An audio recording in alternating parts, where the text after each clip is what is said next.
So when we first came down, I was dead set on homeschooling. I just assumed that I could do it and be Superwoman. Guess what? Totally could not. Absolutely couldn't. But that's okay. If you can do it, that's awesome. I am not a homeschooler, I guess. But my husband and I had talked a lot about how we were going to do it. So I did start my son off homeschooling. Now, the other thing that we wanted was to immerse my son in the culture. And Diego's Spanish, which is my oldest, his Spanish wasn't super great. He was still working on it, and he wasn't very confident in it. And because we had just moved down, he didn't really have any friends yet.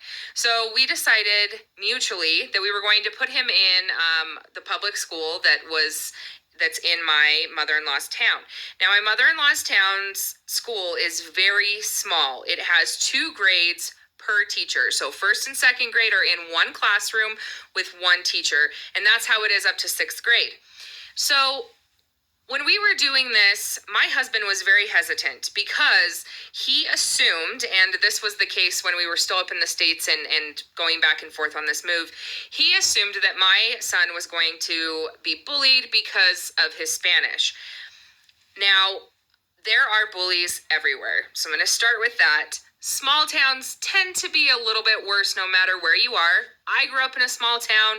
There were a lot of bullies in my elementary school, even in my junior high, definitely in my high school. So I don't think that this is specific to Mexico, so don't anybody get their feelings hurt about what I'm going to say. I'm just telling you my experience. Everywhere is different, but bullying is not something that is specific to one country.